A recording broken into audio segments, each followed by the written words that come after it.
C'est un plaisir de vous retrouver sur la RTG. Au sommaire de ce journal, notre terre, notre futur. C'est sur ce thème que se tiennent les travaux de la COP16. Cette année, c'est Riyad qui accueille les délégations des pays et organisations. Au cœur des débats, trouver des moyens pour freiner la dégradation des terres. Des établissements scolaires sont réhabilités à Massanta pour offrir un meilleur cadre d'apprentissage aux élèves de la localité. C'est une action du gouvernement pour qualifier le système éducatif guinéen.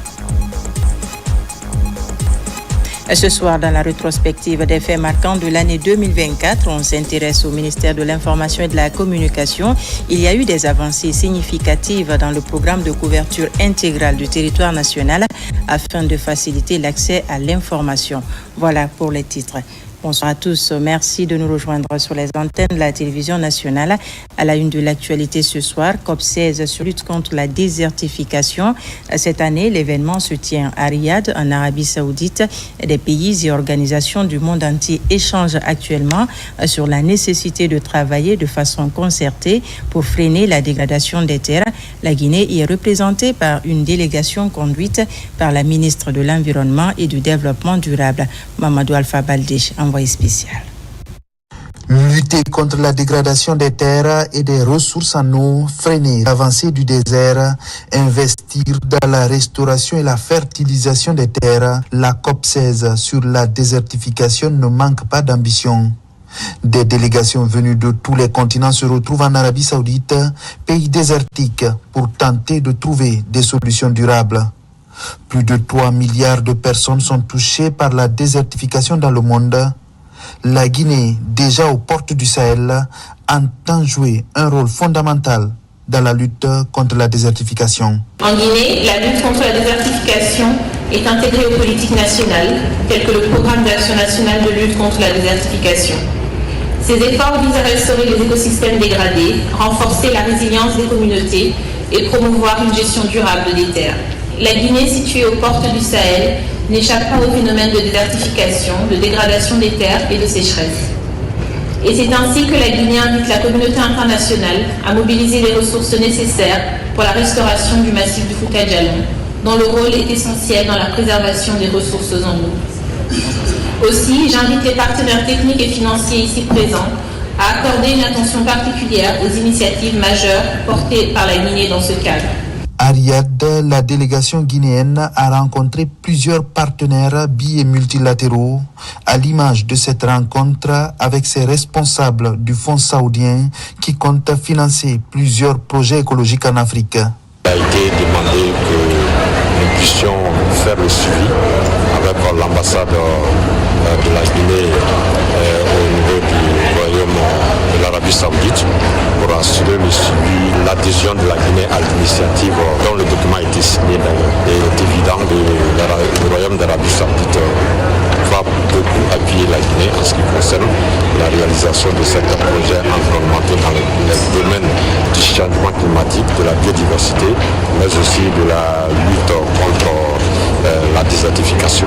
La ministre de l'Environnement et du Développement durable de la Guinée a aussi participé à plusieurs sessions de travail où elle a porté la voix et les positions de son pays pour plus d'investissements dans la lutte contre la dégradation des terres qui touche déjà plus de 40% de la planète.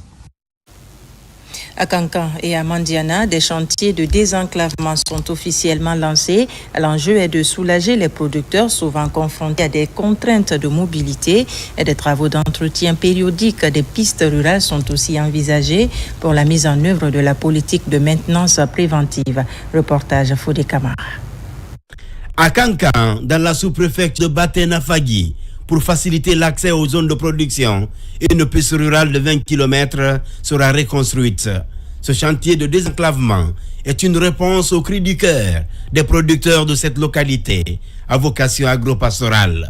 D'ores et déjà, la question des entretiens périodiques est l'une des priorités de la Direction nationale du génie rural. Nous, en tant que maîtres d'ouvrage, nous allons suivre ces entretiens-là avec la communauté parce qu'aujourd'hui, on est en train de travailler sur un système que nous appelons les CVEP, Comité Villageois d'entretien des pistes. Donc, les CVEP seront formés non seulement pour entretenir les pistes, mais aussi les ouvrages aussi afin que ces investissements qui sont réalisés perdurent. De Kankan, direction Mandiana, pour la pose de la première pierre des travaux de construction d'un pont à Bankoumana, dans la commune rurale de Kignéran. Avant l'arrivée de ce pont, beaucoup de personnes se sont noyées dans le fleuve là. On ne peut même pas connaître le nombre exact. Parce que chaque année, ça tue des gens ici. Avec un délai d'exécution de 6 mois, la réalisation de ce pont va faciliter les échanges entre les sous-préfectures de Kignéran et Balandougouba, de grandes zones de production avec des paysans disposant d'une plaine de plus de 1000 hectares. Aujourd'hui, nous sommes là parce qu'il y a 6 mois, on était passé. La population de Bankoumana avait exprimé le besoin à ce qu'on réalise leur pont à travers monsieur le ministre. Donc, quand on est parti à Conakry, le président de la République a donné des instructions fermes pour la réalisation de ce pont. Donc, c'est ce qu'on a fait. On a lancé un appel d'offres et puis une entreprise a été recrutée pour faire ces travaux. Donc, c'est pour cela qu'on est là aujourd'hui pour le lancement des travaux de ce pont. Le pont que notre gouvernement va commencer à construire aujourd'hui ne sera pas seulement une infrastructure. Il représentera aussi un véritable symbole de progrès et d'unité. Pour nos agriculteurs, il facilitera le transport de leurs produits vers les marchés, leur permettant ainsi d'accroître leurs revenus et d'améliorer leur qualité de vie. Pour nos élèves et nos travailleurs, il offrira une accessibilité accrue, réduisant les distances et améliorant leur quotidien. L'enclavement des zones de production est l'un des freins à la croissance de l'économie rurale. La réhabilitation des pistes et la construction des ouvrages de franchissement figurent en première ligne des requêtes des producteurs de l'arrière-pays. On prend maintenant la direction de Massanta où le gouvernement vient de réhabiliter plusieurs infrastructures scolaires dont l'école primaire Zézé Bokoni en toile de fond, créer un meilleur cadre d'apprentissage aux élèves en milieu rural et périurbain. Mais pendant ce temps, certaines écoles souffrent du manque de rénovation et d'enseignement. Moussa Komara pour les explications. C'est l'une des plus vieilles écoles primaires de Massanta. Zézé Bokoni, créée en 1958, n'avait jamais été rénovée. Mais grâce au président de la République, elle fait peau neuve. Les conditions difficiles d'apprentissage des enfants et des enseignants sont au passé. Je remercie le président de la République, son excellence le général des corps d'armée, Mamadi Doumbouya, chef suprême des armées, et par rapport à l'appui qu'il a apporté à notre école parmi tant au sein de notre préfecture. Comme cette école, 2 autres infrastructures scolaires sont aussi réhabilitées. Il s'agit de ces lycées collèges TP à moitié rénovés et cette école primaire Boussé. L'objectif étant d'offrir de meilleures conditions d'apprentissage aux enseignants et aux élèves. Nous sommes tellement fiers parce qu'on ne s'attendait pas du tout à ce tel acte. Pour en tout cas une première fois, même le secondaire bénéficie d'un appui de la part du gouvernement. Ça, c'est une satisfaction aujourd'hui pour nous.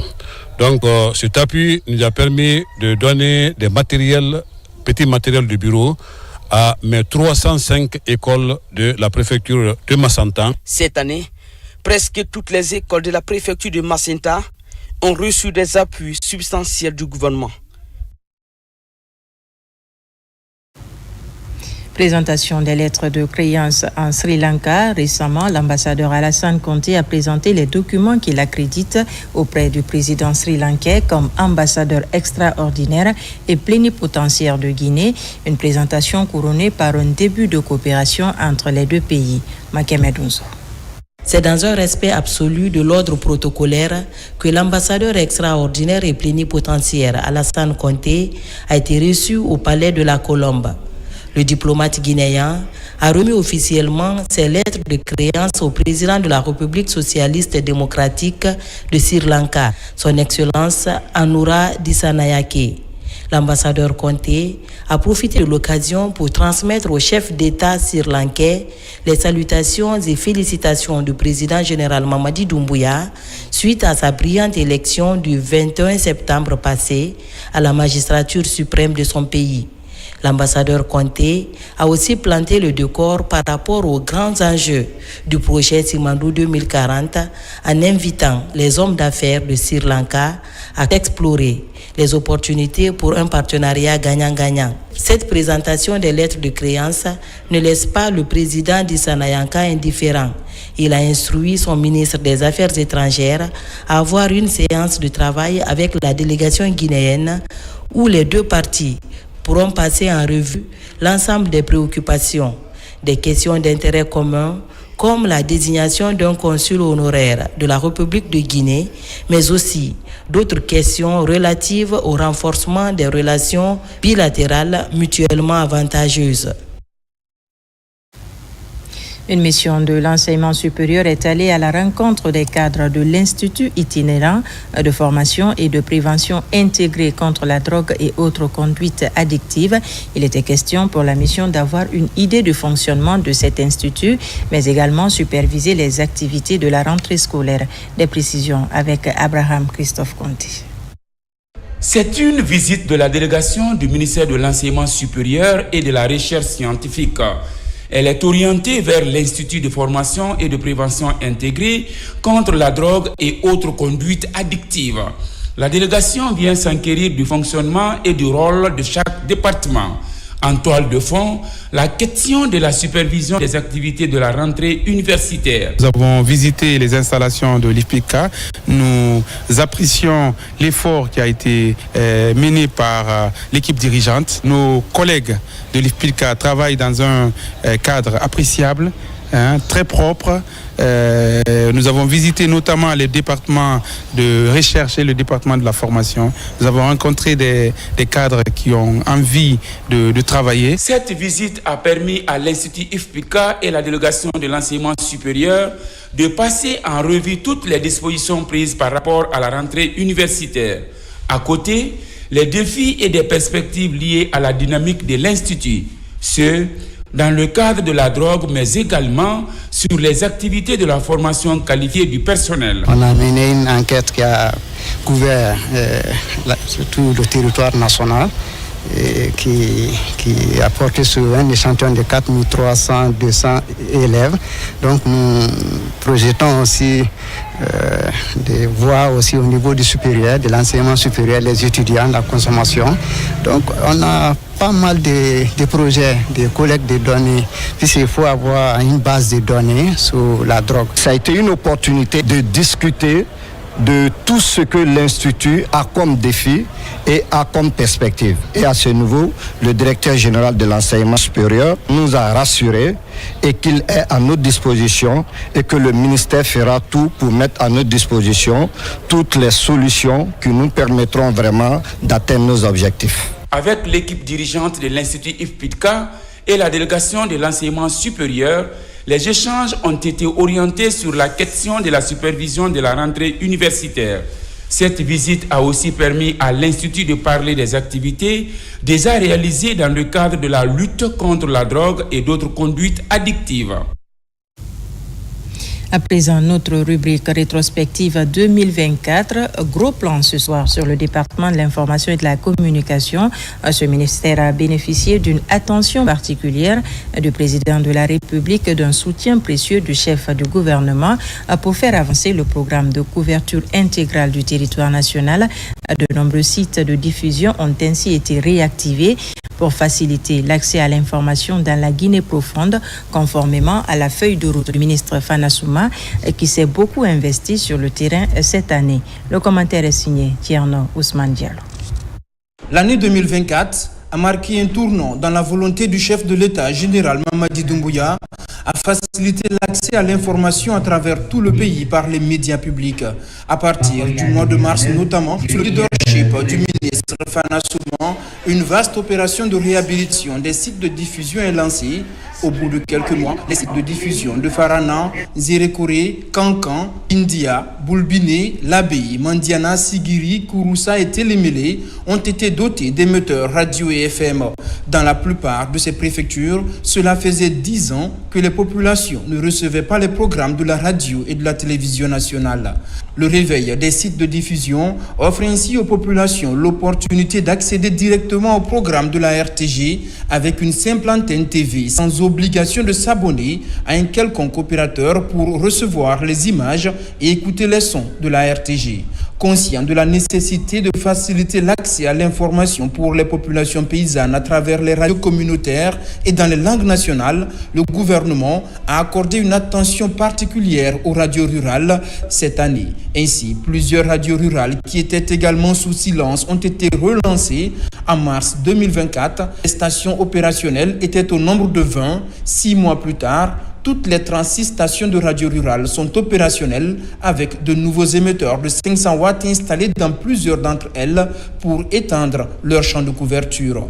Aussi, la tenue de la 25e revue annuelle de la radio rurale de Guinée a permis de réviser la grille des programmes de ces radios pour les rendre plus efficaces et plus présentes sur le terrain aux côtés de leurs cibles en milieu paysan.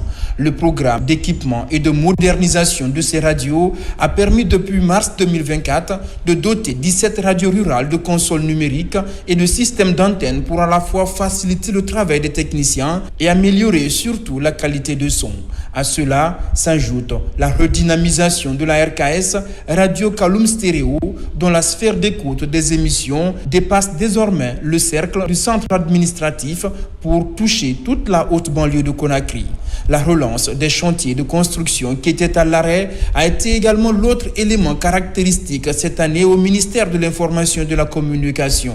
À Boulbiné, la rénovation du siège du quotidien national Oroya traduit la volonté des autorités guinéennes à redonner un second souffle à ce journal. À Koloma, les travaux de construction des sièges du ministère et de l'Institut national de l'audiovisuel entamés il y a de cela 11 ans sont enfin achevés. 2024 a aussi été marqué au ministère de l'Information et de la Communication par une politique d'ouverture tant au niveau national avec les associations de presse qu'avec les partenaires au développement qui ont accompagné les initiatives de formation des journalistes à travers le Fonds d'appui au développement des médias et le Centre de formation et de perfectionnement aux techniques de l'information et de la communication. Toutes les directions du ministère de l'Information et de la Communication ont été touchées par le vaste programme de réforme. La RTG suite à une retraite améliore ses programmes. L'AGP, l'Agence guinéenne de presse, renforce l'intégration du digital dans la diffusion de ces informations. La Direction nationale de la communication et de relations avec les médias privés a entamé l'élaboration de la politique nationale et de la stratégie nationale de communication gouvernementale afin d'harmoniser toutes les actions de communication et permettre une meilleure visibilité des initiatives menées sur le terrain en faveur du développement socio-économique des populations. À l'international, la coopération avec la Chine a pris une nouvelle dimension avec le projet de 1000 points locaux pour l'accès à l'information et aux nouvelles par l'énergie solaire. Star Times accompagne ce projet inscrit parmi les projets prioritaires dans la coopération sino-guinéenne. 2024 aura été ainsi l'année du dynamisme au ministère de l'Information et de la Communication, ponctuée d'une reconnaissance des populations à l'endroit du chef de l'État, général Mamadi Doumbouya, pour le désenclavement des localités en matière d'information et de communication. À Pita, Banko, Sigiri ou encore à Télémélé, partout, les populations ont marqué leur satisfaction. L'actualité nationale, c'est aussi la CEDEAO qui continue la mise en œuvre de son projet de sensibilisation des jeunes filles sur l'hygiène en milieu scolaire. À Boké et Bofa, les représentants de cette institution sont allés offrir des kits hygiéniques à plus de 500 filles. Ils ont également échangé avec elles sur la vision 2050 de cette organisation. Le point avec ça à Marathon. Une mission de la CEDEAO, Communauté économique des États de l'Afrique de l'Ouest, reçue par les élèves de la sous-préfecture de Kolabouni, une localité de la préfecture de Boké. Les émissaires de l'institution sous-régionale ouest-africaine sont venus sensibiliser les jeunes filles sur l'hygiène corporelle en milieu scolaire. Au terme des échanges, des kits hygiéniques sont offerts à 250 filles des écoles de la zone. L'accès à des produits hygiéniques et de qualité reste un défi pour beaucoup de familles et votre contribution permet de lever un obstacle majeur à la scolarisation des jeunes filles. Autre sujet abordé au cours de ces échanges, la vision 2050 de la CEDEAO. Elle s'articule sur le passage de la CEDEAO des États à celle des peuples. Un manuel expliquant le projet est mis à cet effet à la disposition des élèves.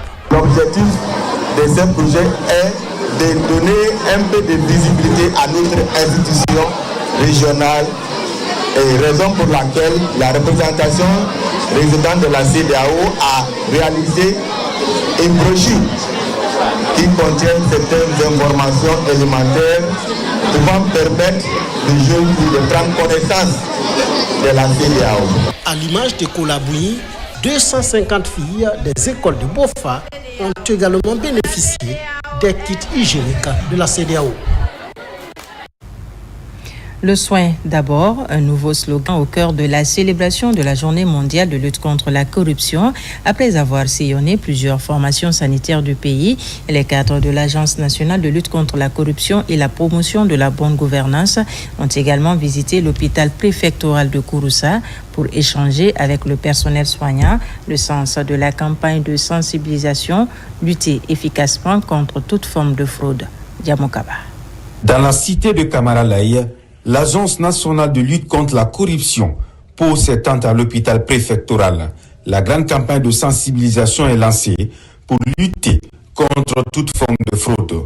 Pour ces professionnels, a priori, la stratégie est de prêter une oreille attentive pour cerner les enjeux de ce combat de la transition. Des conduites à adopter sont livrées. En prélude à la journée mondiale de lutte contre la corruption, nous, au lieu de prendre une seule journée, le 9, nous avons carrément pris une semaine consacrée à une campagne de sensibilisation et d'information à la notion de lutte contre ce fléau qui endie tous les efforts, qui annihile tous les efforts de développement économique et social de notre pays. Donc nous avons fait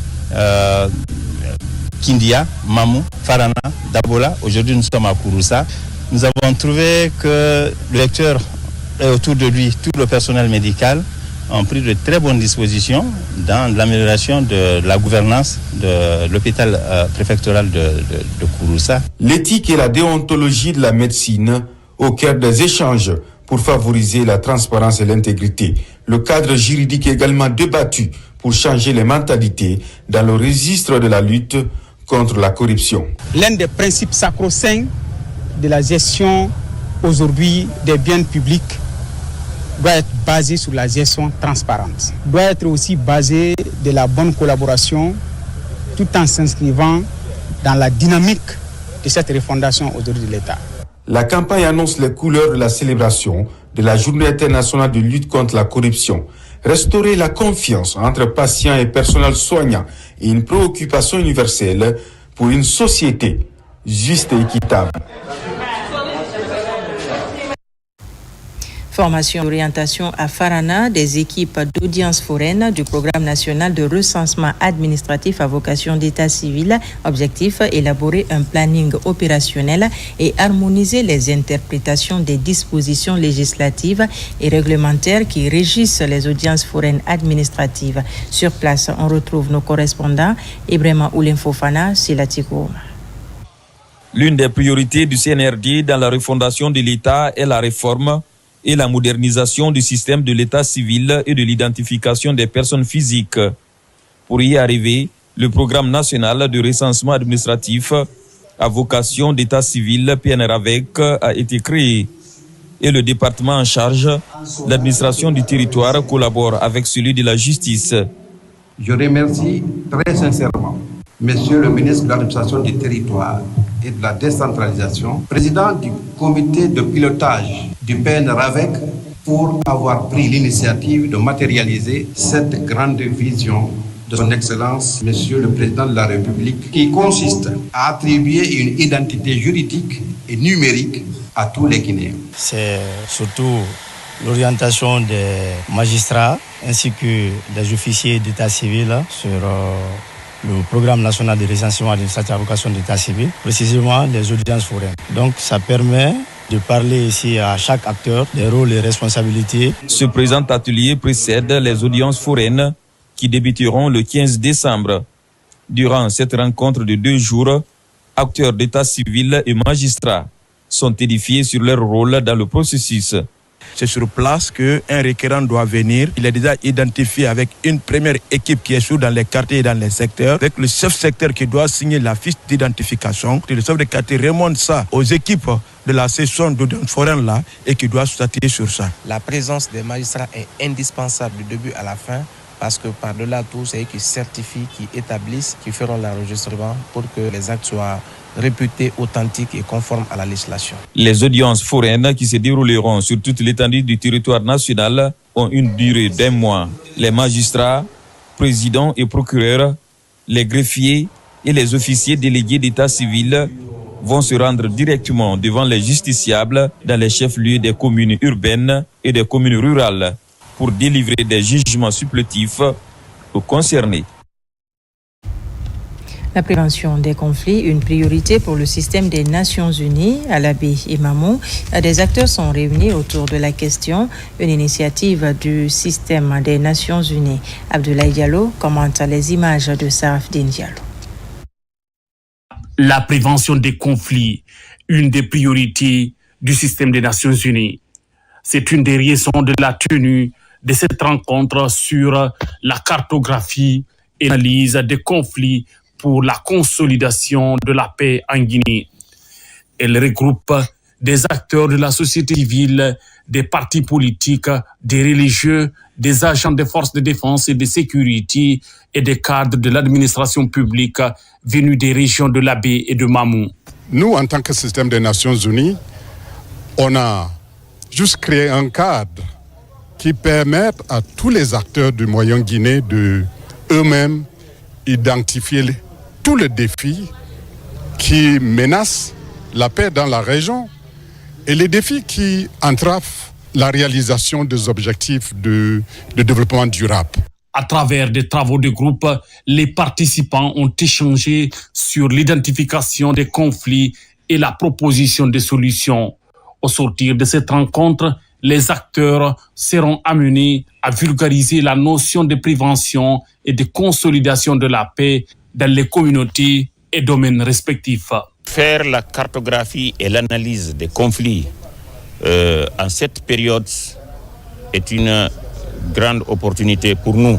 Nous savons, nous, au niveau de l'environnement, il y a beaucoup de conflits qui étaient latents, qui étaient là.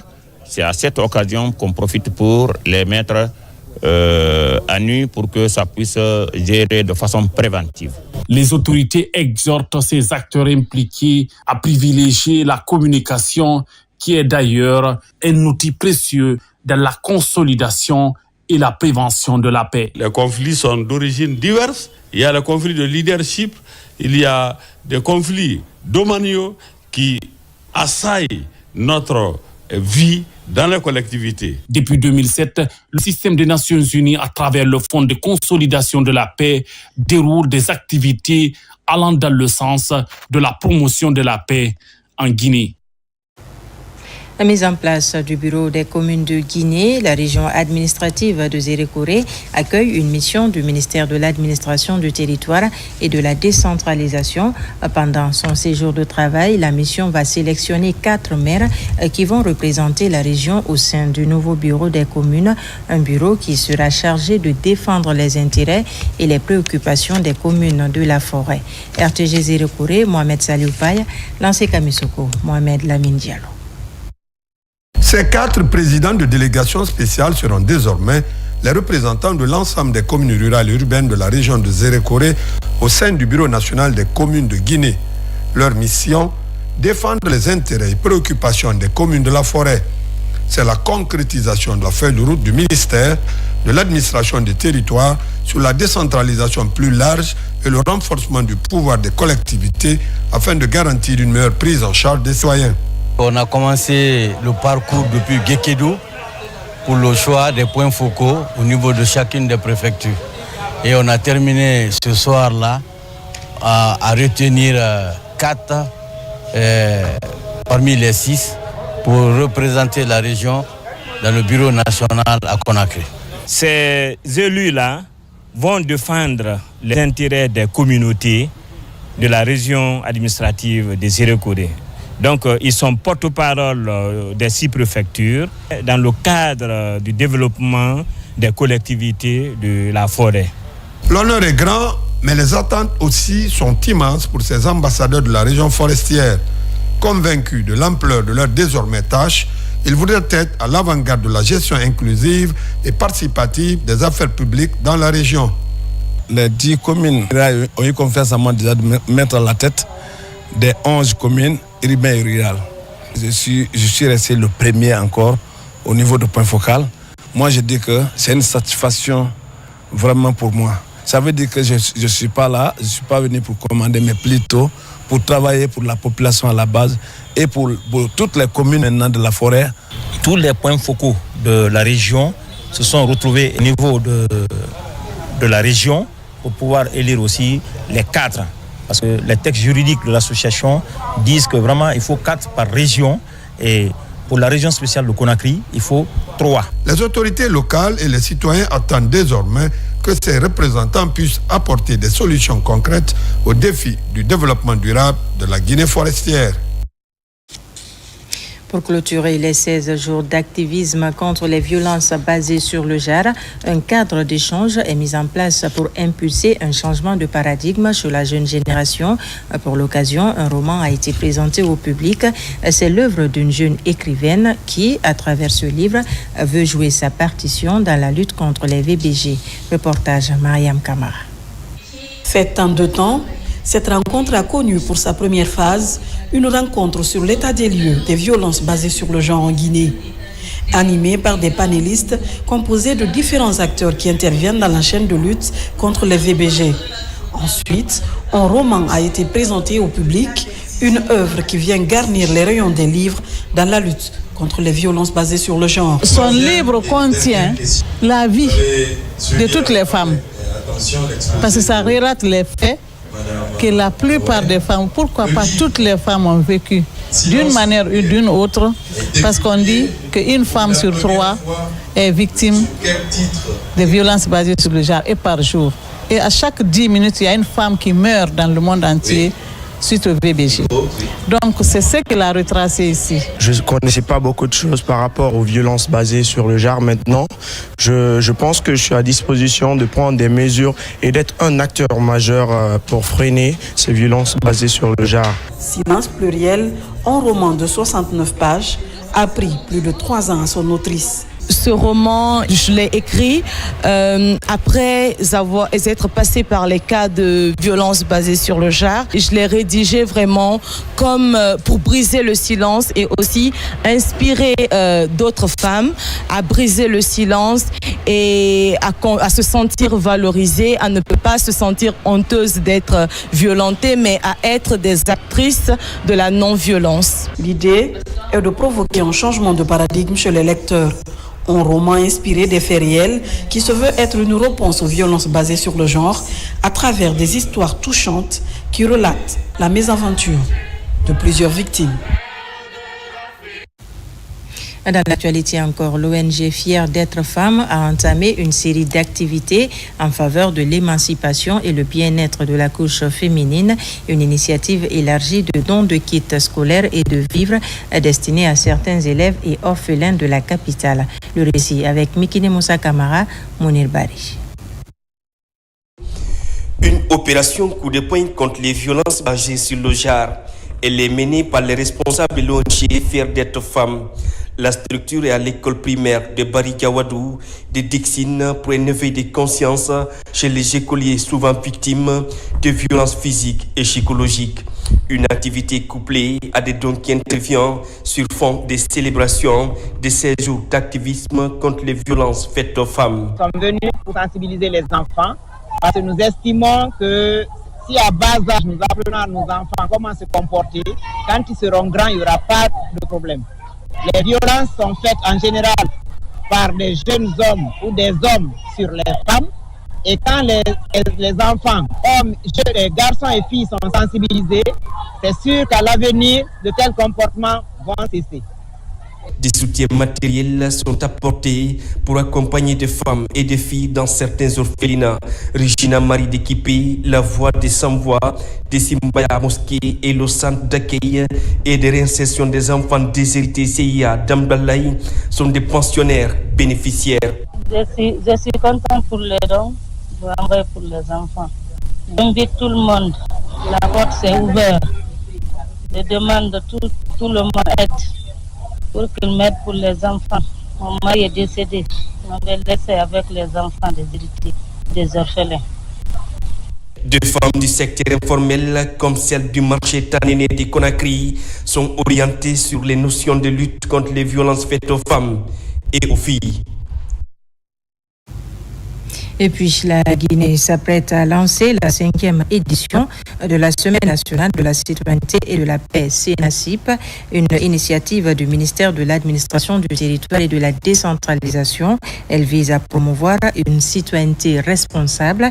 L'initiative va durer du 11 décembre au 17 décembre 2024. Suivez la déclaration du ministre de l'administration du territoire et de la décentralisation au micro de nos reporters.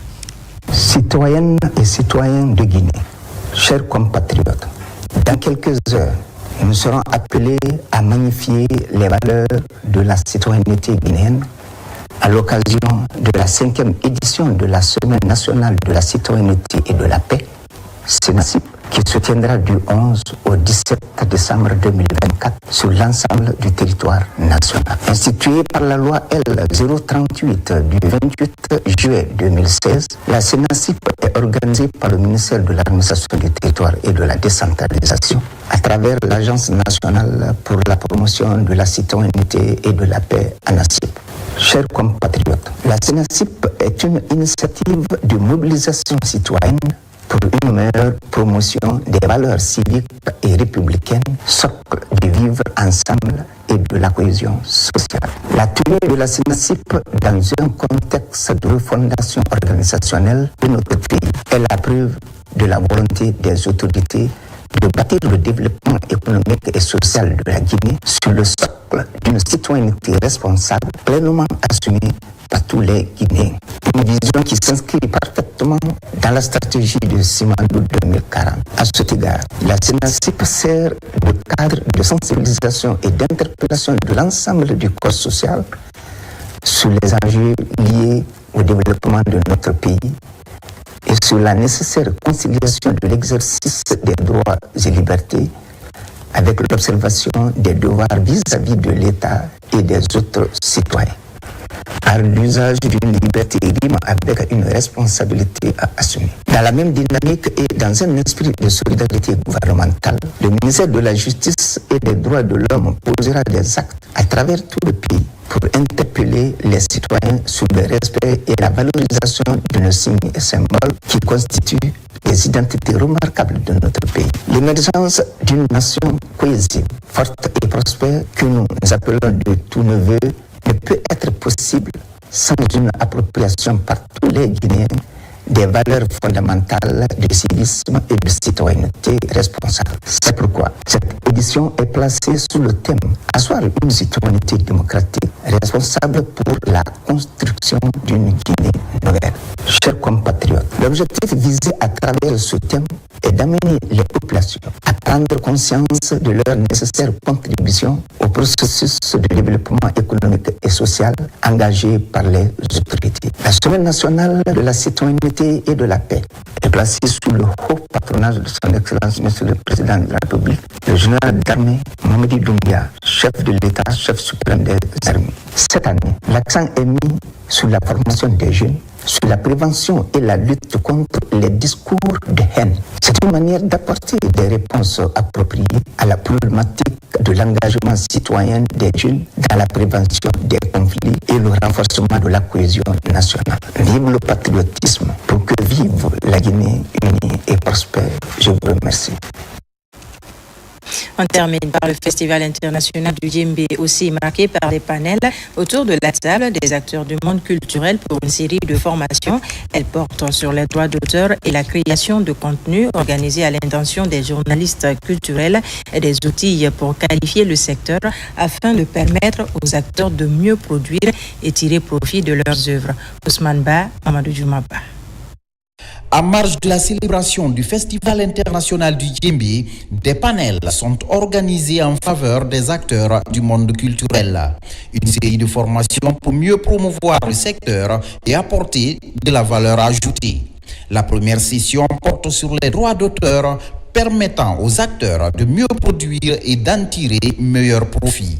Outiller les professionnels du secteur pour créer de la richesse à travers la monétisation de la musique, par exemple. Ces professionnels-là du droit d'auteur, effectivement, ils restent à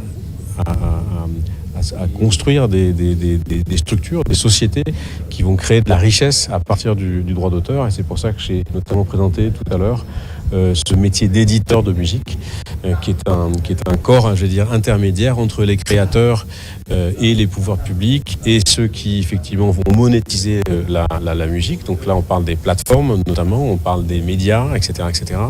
La seconde session porte sur la création de contenu organisé à l'intention des journalistes culturels. C'est pour permettre à ces derniers de mieux défendre les artistes et promouvoir leurs œuvres. Une initiative du ministère en charge de la culture à travers le Fonds de développement des arts et de la culture, FODAC.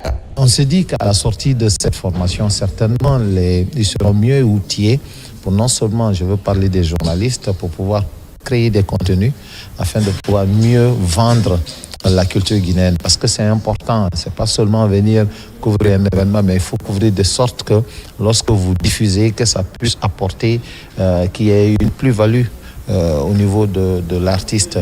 Mais également les acteurs culturels qui sont aussi là, les managers vont certainement pouvoir mieux défendre les intérêts de leurs artistes. Nous avons eu au total 25 hommes de culture, de journalistes, des médias privés, des médias publics qui sont venus prendre part à cette formation qui a démarré depuis le 4 et qui s'est clôturée aujourd'hui. Le panel a mobilisé plusieurs acteurs guinéens et étrangers, tels que Aziz Dieng de l'Organisation mondiale de la propriété intellectuelle et l'artiste sénégalais Didier Awadi.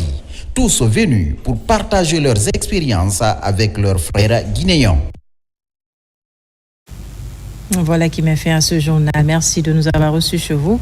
L'actualité se poursuit sur notre site le www.rtgguinée.info. On se retrouve très prochainement pour de nouvelles informations de la Guinée, notre paradis, terre de richesse et d'innovation.